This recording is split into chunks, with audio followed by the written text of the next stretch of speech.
So today we're going to talk about what's your cause, because a lot of people are out here helping. They're filing one way, and we want you to get informed and know how to file properly when you're filing for your nonprofit status. Okay.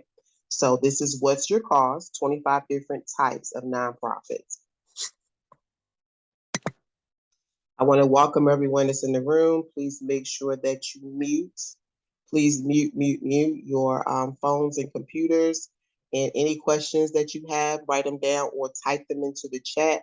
And I'll definitely answer all questions. A lot of times I'll answer all of them at the end. So if you can, write your questions down, or if it's just something, that you have to get off your head, like real quick, make sure that you put it into the chat. All right, so who am I? You just keep hearing my voice right now. You're like, she's not even on the video. I just hear her talking. I am Shey Morton, author, coach, founder of Business 911. We are a small business resource center here in Charlotte, North Carolina, but we assist businesses all over the United States. So if you ever have any assistance, you need any assistance with your business, whether it's for-profit or nonprofit, we can definitely assist you with that.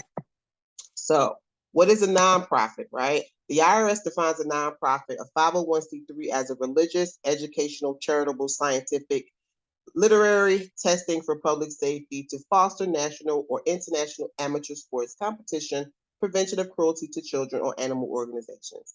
Pretty much you are the help. A lot of times nonprofits are formed because it was something that you didn't see that when you needed access to something, when you needed help, when you were going through something, when you had a need, and you didn't see that help that you needed. A lot of times we start nonprofits. So a lot of them are causes that we start because of effects that we've had, right? So that is why a lot of times nonprofits are established. So as far as the 501c3, now your 501c3 is your exemption. Now, what does that consist of? Public charities, private foundations. It includes things like childcare, alumni, charitable hospitals, things like that.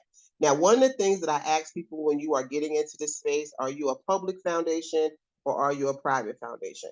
If you are a public foundation, that is someone who is like schools. All of you saying 100% of my donations are going to come from grants, the public. We are a public organization, where your private foundation would be your hospitals, your football leagues. A football league is a nonprofit. Your hospital is a nonprofit. So, but one thing about those, they are subject to get their donations from anywhere. People say, hey, I'm going to donate $2 million to a wing in the hospital, and now you got a whole side of the building that's donated, has a name of the people up the street. It's private funding.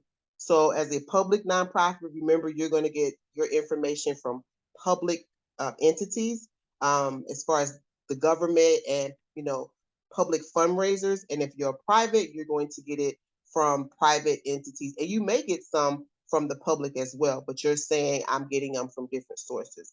Now, one of the requirements is that you need to be organized as a corporation. So you definitely still need to be a business first before you go into the space of being 501c3 nonprofit.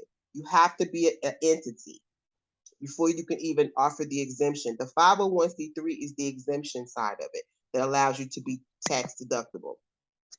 Donations, that's a big part of the 501c3, that your donations are tax deductible, that people can get a benefit for giving to you.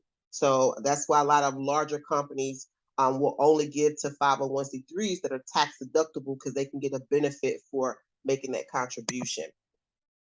There are regulations to being into this space as a 501c3. One of the biggest things is that you can't participate in any kind of political arena, like any of the voting, the elections that's out here going on, any of that space, you are not able to participate in that space as a 501c3. LLCs do not count in this space. One of the benefits, like everybody has their own space. So the question was, does LLCs count? Everybody has their own space. in the nonprofit space, because you get access to so much funding and grants and things like that, that you can't participate as a minority certification. Any of the certifications through the SBA, you can't participate in that as a nonprofit, because you get all these extra yummy benefits as a nonprofit. Now, as far as the political space as an LLC, you can do anything you want, you know what I'm saying, in that space. But just in the 501c3 space, you cannot be in any political arenas. And I'm going to say this, and this is because this is a different type of a nonprofit, where we have a 501c4, which I'm going to talk about later, and that is strictly activism. That is strictly, like, prime example, and we'll talk about that, is a company that Rodney McGill he has, and he is like a freedom fighter for causes and for equality and rights. You can do that space in that 501c4 where you can't in this 501c3. So we'll talk about the different things. Another thing that you're not able to pay officers a significant amount of money. You have to have people in the nonprofit space that do a job. And if they do a job, they get paid for a job, but they don't get paid just for being a founder or an executive or something like that. You need to have a position in the company that warrants compensation. Now, the third thing about regulations when it comes to 501c3s is that it doesn't belong to you. You are a founder. So you ever notice with the paperwork is definitely different between your LLC and your 501c3, because as an LLC, you own your business. Whereas a 501c3, you have just found the business. You started the organization, but it doesn't belong to you. That's the whole point of you being a nonprofit. So if and God forbid something happens with your nonprofit and you close down, all your assets, anything that you own, will have to be distributed, you know what I'm saying, out to charity, because it is not yours to begin with. So that's why, if you've ever paid closely attention to some news, different times, people have gotten locked up, went to jail for spending profit money improperly. Where you think, okay, well, I got it coming in. They're getting gift cards, shopping on family, this, that. But the government didn't give you this extension to be able to just misuse it and abuse it. So you can go to jail. Even the money that's in your business's bank account for the nonprofit, if it's not spent properly and you've gotten it through the means of funds and donations. So you have to be careful about the different regulations that's in this space. So let's talk about the different nonprofit types. That's what you're here for. So I just want to quickly cover those different nonprofit types for the people who are starting in this space. So it's really important to know the different ones. So let's start. So we got your 501c9, right? 501c9, that's for Voluntary Employees Beneficiary Association. So this is like an association that's created for payment for their employees if they get sick, accident, stuff like that, and they don't have, and their dependents and things like that. You have a separate kind of organization that will help with those kinds of funds in taking care of your employees. So that's a separate nonprofit. Then you have your 501c11. That's for your Teachers Retirement Fund associations. So that's all things teachers. So if you want, when organizations make sure they have money in the kitty to pay for teachers, or maybe you want to start a cause because your mom was a teacher and you want to make sure teachers got, money to be able to retire on, this is what you would start, a 501c11. It's Teachers Retirement Fund. Then we have your 501c15. That's for your mutual insurance companies or your associations. Now, 501c15 primary purpose is to provide insurance at no cost to its members, and donations are not deductible for this type of nonprofit. So if somebody donated to this type of nonprofit, they couldn't get tax deductible, but these is if you wanted to provide insurance for staff members, anything like that. Now, question was, how many nonprofits can you have? You can have several nonprofits. You can have as many nonprofits as you like, that is dedicated to whatever causes that you choose. So there's no limit on how many nonprofits that you can have. 501c17, Supplemental Unemployment Benefit Trust. Now, essentially funds that provide supplemental unemployment benefits. To qualify for tax exemption status trust must be a part of a written plan that is established by an employer and their employees in addition to filing a 1024. So if they want to have additional money for unemployment benefits, and you want to work with your company to say, hey, this is what we want to have in case we're out of work, things like that, then they can create a trust, right? A supplemental unemployment benefits trust. And these are very important, especially and we'll talk a little bit about that on the 17th if you decide to register for the class as far as how to create a trust. But a trust starts with the nonprofit status. So we'll talk about that on the 17th. All right. So that was your 501c. Let's see. I forgot a little bit. That was your 501c17. Your 501c18 is your employee funded pension trust. Now, this is another trust. Trusts are big deals. Now, this won't really apply because this is if trusts that have been created before 1959. So I know you're like, why this is up here? It's like one or two of these that are up here like this, but I still have to acknowledge them because they're still out there in the world. And even though they might have been 50, 60, 70 years ago, some trusts and some organizations are still holding today. People are just carrying them on. So they still have to acknowledge the exemption and the nonprofit code. All right. Then we have 501c21. So your 501c21 is Black Lung Benefits Trust. Now, Black Lung Benefits Trust is a trust that's created to help coal miners that have been affected by the black lung disease and are usually contributed to coal miners. So if you were in an area that people, family, husbands, you knew people who were coal miners and you wanted to start an organization or foundation for them to help them with medical bills, whatever the case may be, then that's what this would be, your 501c21. This is significant, so that's why it's listed here. 501c26 is your state-sponsored high-risk health coverage organization, aka prime example, Obamacare. 501c26s are membership organizations established by state exclusively to provide coverage for medical care or nonprofit basis to high-risk individuals who are state residents. So if you wanted to start this type of organization, it's doable. But again, when we thinking all these things are humongous, they all started from the seed, the little mustard seed of starting a nonprofit, doing the paperwork, and a lot of times we don't even think that these are nonprofits, but that's how they're able to offer us these really good prices and get funded on the back end. 501c27 is a qualified state-sponsored workman's comp organizations, those who file these. These are nonprofits created for workers to reimburse members for losses under Workmen's Compensation Act.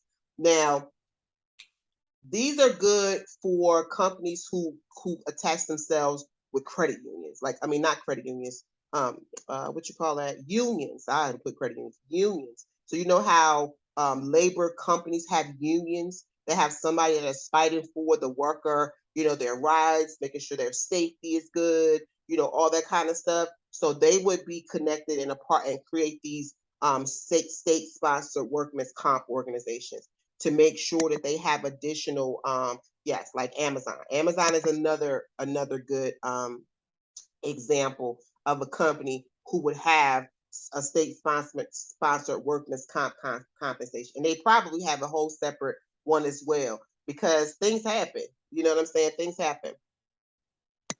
All right, 501c19, post or organization of past or present members of the armed forces. So this is for if you're at armed forces, because a lot of times veterans are not even starting veterans groups properly. They're just doing a 501c3. 501c19 is if you want to promote social welfare in the community, for common good. If you wanted to assist disabled and veterans and war heroes, and their families of widows and deceased veterans, these is the type of nonprofit that you would file. Is the 501c19.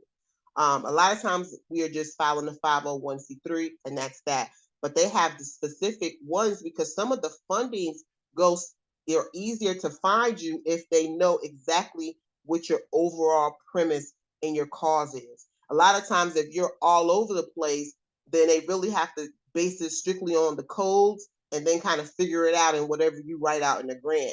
But if you actually are filed under the proper filing, it is easier for you to get access to these funders. So you want to make sure that you're filing properly. If you want to conduct programs, sponsor specific patriotic activities because maybe somebody in your family was a soldier, stuff like that, then that's where you will go to this. Now, prime example we talked about earlier, private foundation, public foundation. So the public foundation is definitely this, but a private sector is, say for instance, your brother or your father, was a hero and you did a foundation, which is a private foundation, and you only donated to other veteran organizations. That's that would be a private foundation. So, it's public, but I like public because public you get more tax deductions, whereas a private, the deductions are definitely different. But as a 501c19, that's where you want to do become a nonprofit to support the armed forces. And you can still apply for the tax exemption and all that kind of stuff as long as your activities align with what you're supposed to be doing. And that's big too, to make sure that your activities align. 501c23, that's another. Now you won't even see these anymore because again, this is, you might say 1880, yes. This is for organizations that were created before 1880.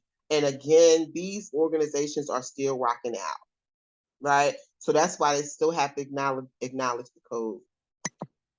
501c14, state chartered credit unions, mutually reserved funds. The primary purpose of a 501c14 is to give loans to members. To be considered a 501c14, there's no form to fill out, but you must claim for exemption from federal income. So you want to open up a bank, you want to open up a black bank, you want to open up a credit union, this is where you start. This is where you start. Everything started with the little mustard seed. So it's doable. 501c16, cooperative organizations to finance crop operations. Now, usually a cooperative of individuals that pool their resources together to finance equipment for farming. So a lot of times these will be other farmers, you know what I'm saying, that are coming together to create a cooperative organization so they can, create food and living for other people and stuff like that. So you want to make sure that and I'm gonna put this on our website, Business 911's website, so you guys can have access to this class, and on our YouTube, so that you can also get the actual agreements, because everything also has, if you're on, those who can see it can actually see that it has the actual forms that you will need for that. Next is your 501c7. Hey, 501c7 is your social and recreational club. So let's call our party people. This is a nonprofit that's dedicated to a social mission and serves its members, but not society in general. So prime example of something like this is a college fraternity, a sorority, or maybe like your Eastern Stars, your Masons. These are social and recreational clubs. These clubs have to file a 501c7 when they start to form. Social clubs must prove that they limit membership to those with the same interests as the club, and they must submit evidence of social contact, commingling, and fellowship. So you could be a club that strictly parties, and this is what your exemption is. So when I say there's something for everybody, there's something for everybody. 501c8s are fraternal beneficiary societies and associations. Now, these are fraternal organizations operated under a lodge system. That means like one parent with several locations and chapters. Provides for payment of life, sickness, accidents, other benefits to members. Now, a prime example is something like this would be like an urban league, because they're all about community support, stuff like that. Donations are deductible if they're used for religious, charitable, scientific, literary, or educational. So they're good. Another domestic, same thing would be like we just talked about the Mason stuff. The organization is similar. And fraternal, same thing. It devotes its net earnings. Now, one of the things about this, it devotes its net earnings exclusively to charitable, religious, scientific, where the other one helps the community. This one doesn't have to help the community. As long as they're, community-based activities, they don't have to be where I'm providing sick, shelter people. You know what I'm saying? So there's two differences between the two. So when it says I want a nonprofit for deceased parents with children left behind. Amen. We got to definitely talk about that. All right. So 501c4. I just assist the client with a 501c4. This is for your civic leagues, welfare organizations, and local associations. Now, 501c4s are nonprofits that promote community welfare. Your Rotary clubs, your homeowners association. They also include local employees, memberships to persons that specifically and proceed local and proceed to go charitable, educational, recreational. One of the thing about this prime example, I was talking to you about one of my colleagues. His organization is like, we're not getting enough, Black people are not getting equality. We don't have as many, camps for low income. We don't have boys' schools. We don't have this. We don't have that. Everything that comes to social equality is what he fights for. He's talking to counselors. He's talking to commissioners. He's campaigning with commissioners. That's what a 501c4 can do. As a 501c3, you cannot attach yourself to anything political whatsoever. But if you are a 501c4 and you are social welfare, you are fighting for community. He has a summer camp. He has, and he still has things helping the children and everything, but he's going to the core of it, to politics, to the people who could really make the decisions. So because he wants to attach himself to the decision makers as well, he is a 501c4.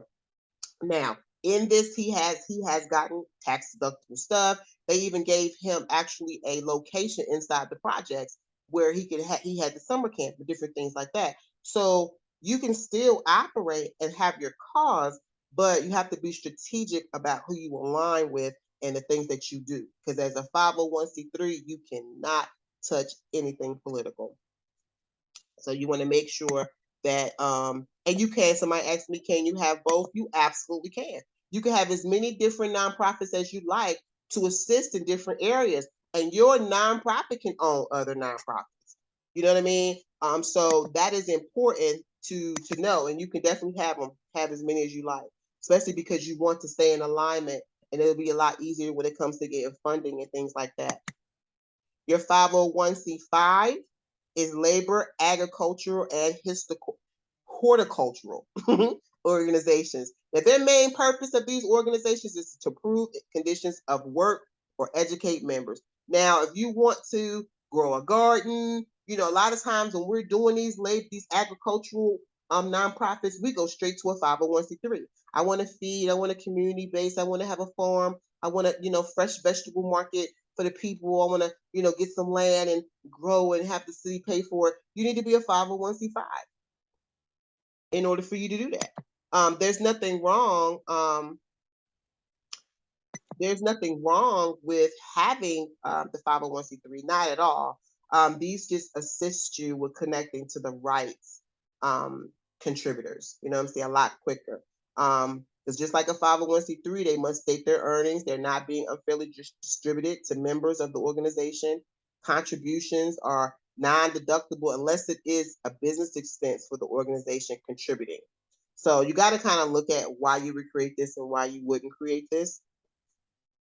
Now, let me see real quick. Hold on. So the question was, which nonprofits own other nonprofits?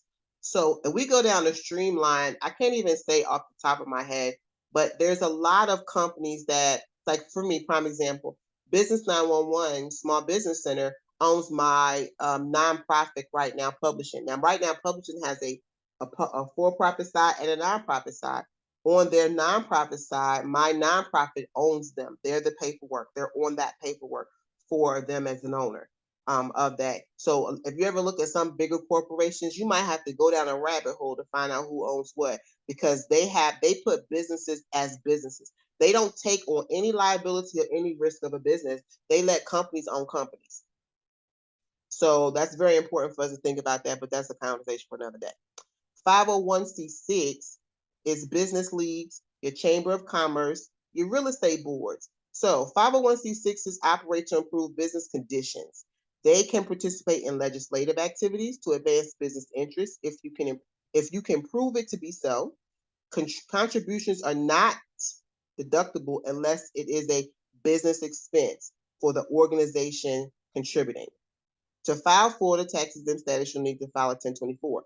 Now, I like this. I feel like Business 911 should have been a 501c6 because we operate to improve business conditions. That's what the chamber does. So, in real estate boards and etc. So, definitely something to consider if that's the way that you want to go with advocacy. 501c2. This is a biggie, y'all. 501c2 is a title holding corporation for exempt organizations. Now, who is this for? Your schools, your colleges. If you're exempt and maybe you own property, so say a college example, and they got like sorority houses on property.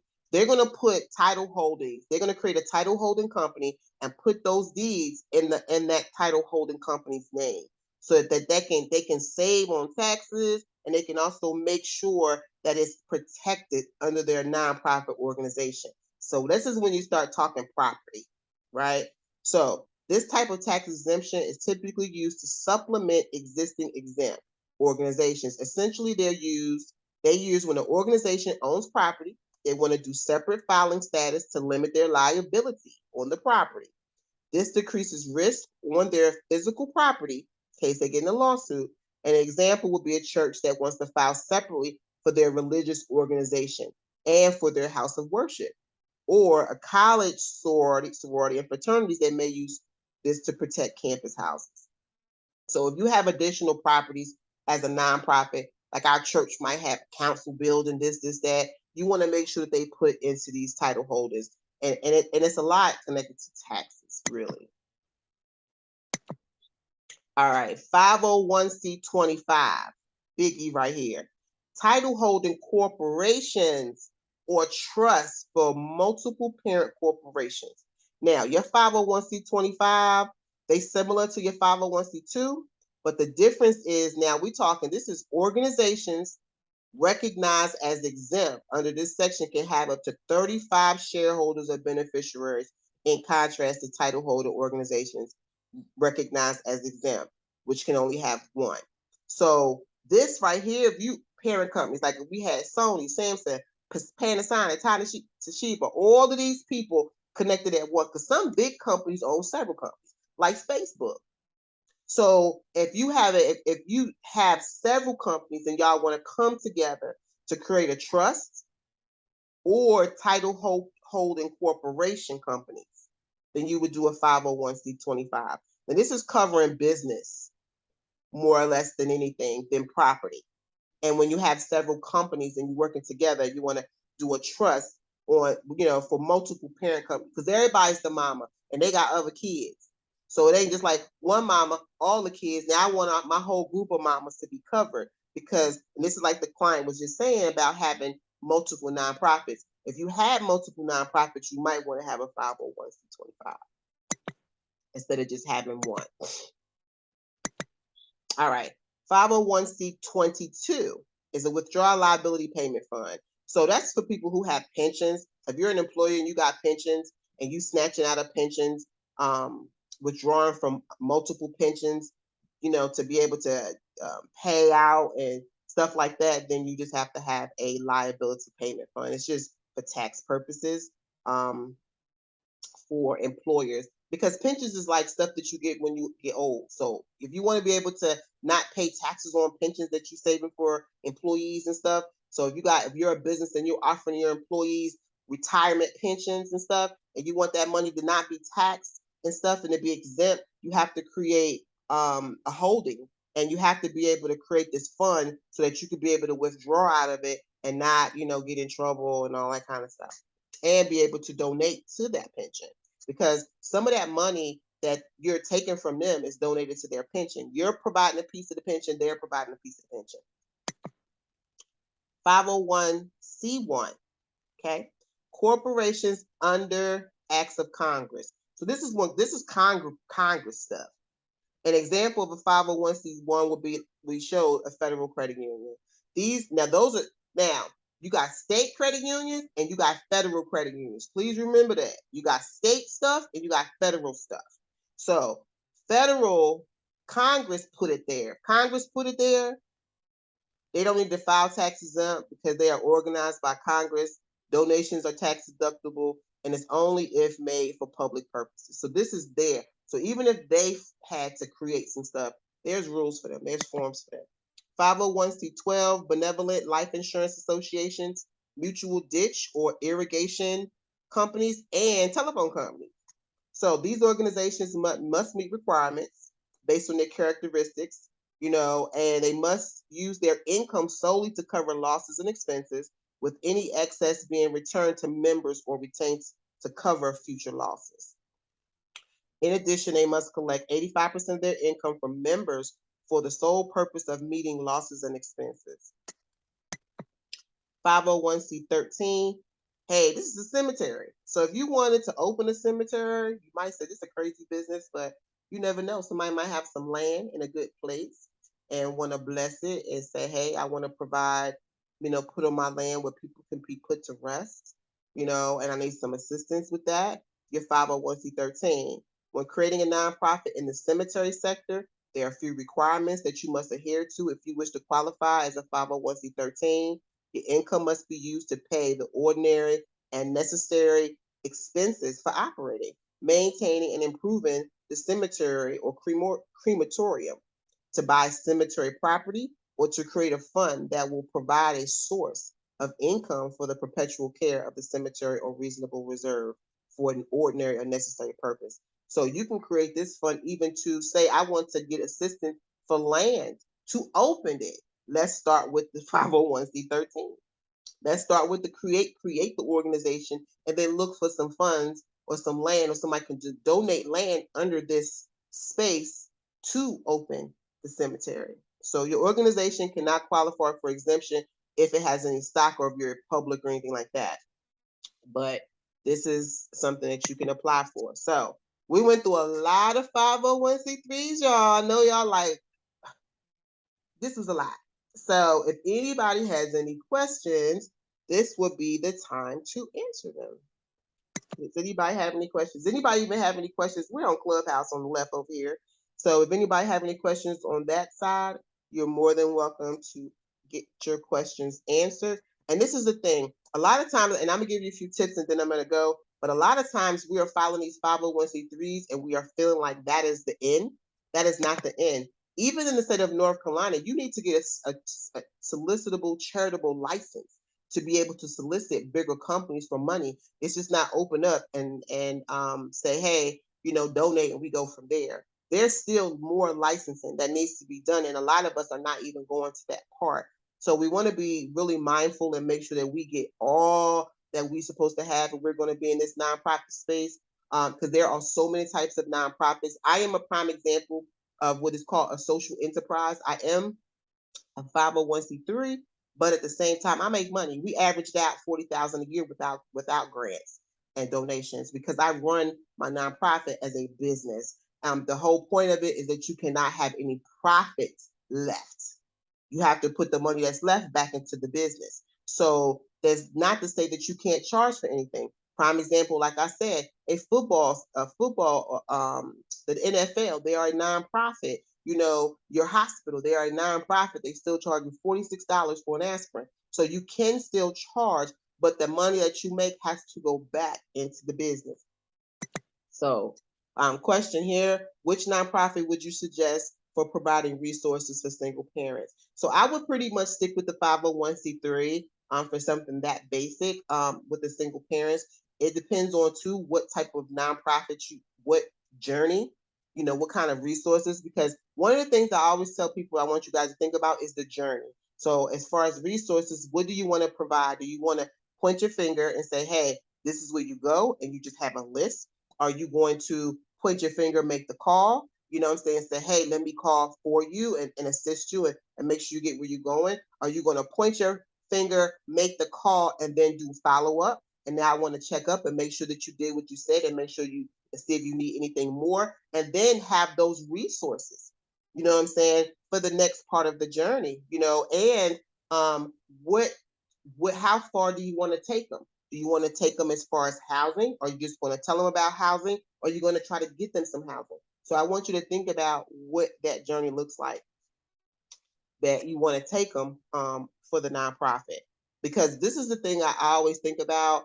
A lot of nonprofits are one-man shows because we have this cause, we've been through something, and now we want to make sure that there's something in the world like what we didn't have.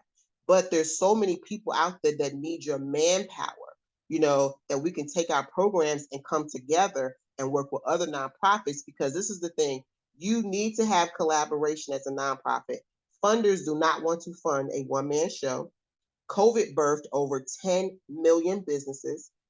20% of them were nonprofit organizations. Now, everybody is asking for the same money. Everybody's looking for the same resources. So now funders want to fund collaboration.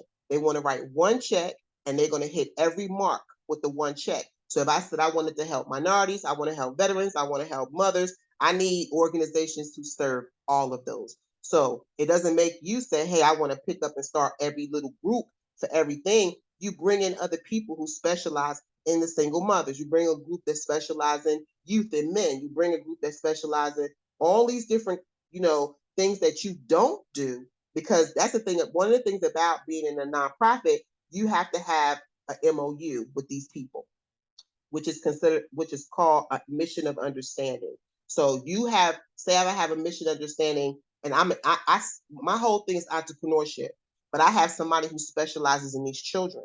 They love the kids. It's all they about is these kids. So now we have a mission of understanding that they have all programs for kids, everything. They're going to connect with me. They're going to offer their programs as needed to me, and this is what they do. I might have missions of understandings with 15, 20, 30 organizations. So now when it's time for me to look for grants and look for money, you're going to find grants out there, even on my entrepreneurship space, that might says, well, you know what? We have $50,000 for a entrepreneurship organization, but you must have an art component and you must do XYZ and serve vets too. I don't have no kids. I don't do no vets, but I got a vet organization. He can bring his stuff. I got a children organization. They can bring their stuff. And now we can get this check. So that is us connecting. We have to collaborate, because you will always be struggling to find that funding as a one-man show. And it's so hard. Funders do not want to fund one-man shows. They just don't want to do it. Next one is I have a 501c3 with that work for my shelter program for families. Now, this is the thing about your 501c3. Your 501c3, when you did it under a certain code. So when you did that code, if that code was for shelter, then that's what that business is registered as a nonprofit whose target community is XYZ, because they all have codes. What you can do is create programs for different things, bring other people in, but make sure whatever programs that you include, that you find out if they have a separate code than yours. But you can, have, because this is the thing I tell people, instead of going get your 501c3, partner with organizations who don't have theirs, and you become a fiscal sponsor. And if you become a fiscal sponsor, that check is coming in your name, and it's going to be for you to work with that company to make sure that those funds are dispersed the way they're supposed to be. So it's a really good thing to have that collaboration. That's where all your money. And let me say this, because if you have a business plan, and people kind of sleep on business plans, If you have a business plan for your nonprofit, and we have free templates on our website, on our file cabinet in our website. If you have a business plan and you have collaboration, I'm talking about you say, okay, well, I'm going to make sure I got at least 5 people that I can resource with and have my MOUs on. And go look for funding and make sure that you write down the key areas that you guys touch. You can find so many grants. And the thing of it is you don't even have to go get a grant writer, because a grant is like filling out an application. People sleep on how grants operate. It's not, let me go find a grant writer first and then go find the grant. That's backwards. You find the grant, see what the requirements are, and you only get a grant writer if you personally can't fulfill the requirements. Because what it is, like a job application, they'll say, give me this, give me that, give me this, give me that. And you might say, okay, I'm good at this, but I don't know about that part. And a lot of times where people get hung up is because they're trying to create the things that are needed within it. If you got a business plan, all you got to pull is from that. If they ask about certain programs that you don't have, pull your funders in, pull your collaboration in, pull them in, because they already got ready-made programs. They're not sitting somewhere having to figure that out. That's where collaboration comes in. So if you need an after-school program, okay, well, let me go over here to them because they have a good after-school program. So you got to be able to come with your people. But all it's going to require you to do is fill in the blanks. You know what I mean? Make sure you got your taxes done. If you haven't had your taxes done, somebody will require you to, to have your business plan. But your business plan is some kind of proposal in this space is essential to what you're doing. There's no way around that, especially when you're looking for funding. There's no way as a nonprofit you could be somewhere looking for grants and funding and you don't have a business plan. You are working backwards. Because that's when it comes to them giving money, they want to give money to a solid plan. So they're going to ask you, they're not going to just write a check because this is what you do. They're going to ask you for a proposal. They're going to ask you for a plan. 99% of grants that offer that, they want that. Maybe little $500 grants. No, they may not require that. Just have an LLC, give them a mission statement, and that's that. But if you want something with 4 figures and up, that business plan is essential. All right, so I don't want to hold you guys. If anybody has any questions, let's see if anybody has any questions on this side. All right, no questions on this side. All right. So does anybody have any more questions? I wanted to make sure that you guys have this.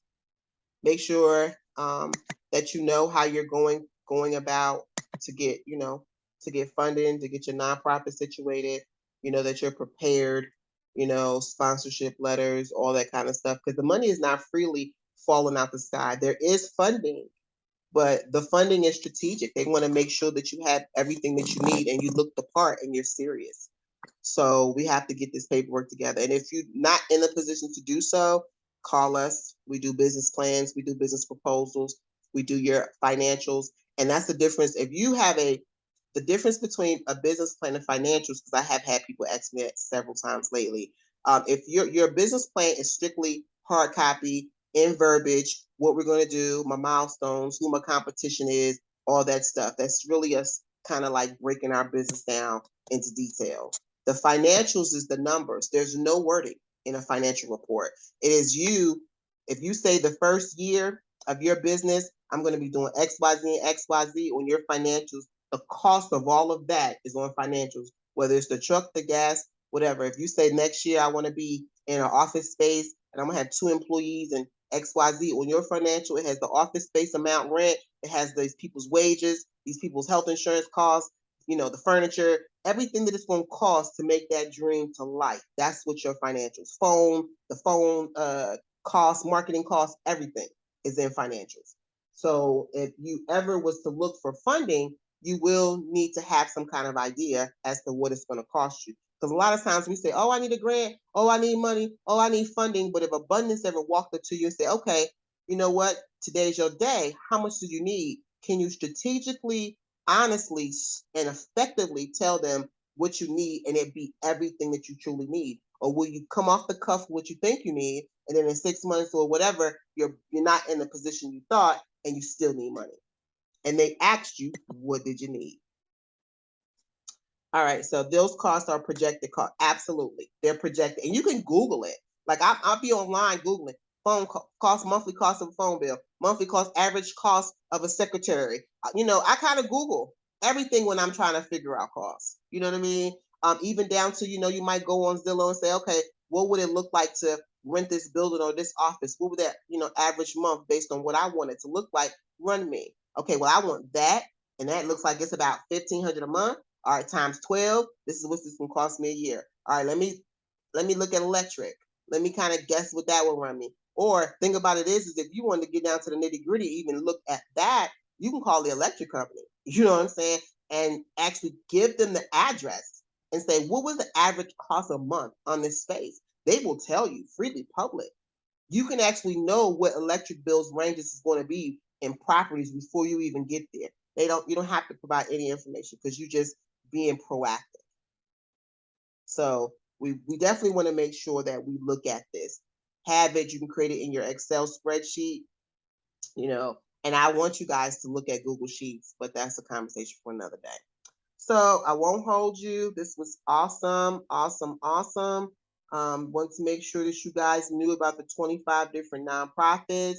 Someone said it was very helpful. I truly appreciate you being here. And if we don't have any other questions, we will talk again soon. Thank you. Thank you. You guys have a great day.